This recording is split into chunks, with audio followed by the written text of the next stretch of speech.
बिस्मिल्लाहिर्रहमानिर्रहीम अल्लाहुम्मा सल्लि अला सय्यिदिना मुहम्मद व अला आलि सय्यिदिना मुहम्मद व बारिक वसल्लिम। अस्सलामु अलैकुम व रहमतुल्लाह। अल्हम्दुलिल्लाह इस वक्त हम तुर्किश के एक कदीमी शहर सूत में यहाँ मौजूद हैं और आप देख सकते हैं हज़रत अर्तुगरुल गाज़ी अलैहिर्रहमा का ये मज़ार है। और मेरे साथ इस वक्त यहीं के एक मकामी मोहतरम हमारे हरकान साहिब यहाँ मौजूद है। ये आपको मज़ीद इस इलाके के बारे में आपको मज़ीद बताएंगे। Now we are in Söğüt now, so we are visiting, showing our respect to the Ertuğrul Gazi and other Alps around to this shrine.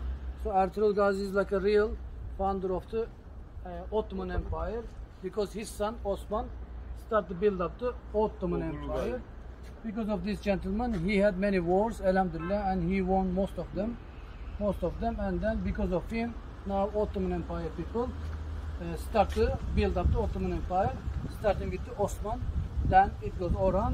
We had 36 sultans during that time, alhamdulillah. तो ये Ertugrul Ghazi आप जानते हैं कि जो आजकल drama serial मशहूर जो चल रहा है, पाकिस्तान ने भी उसको उर्दू ज़बान में जो है तर्जुमा उर्दू करके नशर किया है।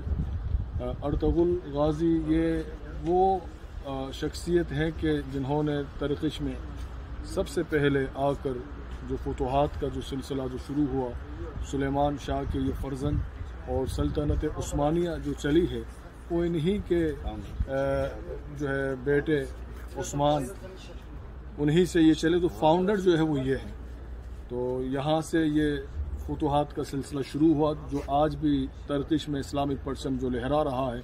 और इससे कबल तो बेशक हज़रत अय्यूब अंसारी रज़ी अल्लाह ताला अन्हु और भी बहुत से बुज़ुर्गान दीन आए, मगर इनकी जो खिदमात रही उन्हीं के बुज़ुर्गों के वसीले से इन्होंने जो एक अजीम किरदार अदा किया, जिसे हम और आप जो है इस्लाम की तारीख़ में सल्तनत उस्मानिया में पढ़ सकते हैं हम। तो ये वही मकाम है जहाँ अर्तुगरुल गाज़ी की कब्र है, आप देख सकते हैं।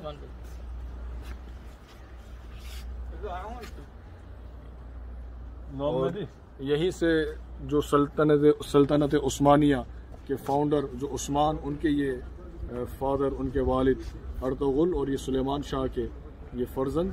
तो आज हम यहाँ पर हाज़री का हमें मौका मिला, यहाँ हम आए हैं और ये वही इलाक़ा है जहाँ आप आराम कर रहे हैं। शुक्रिया।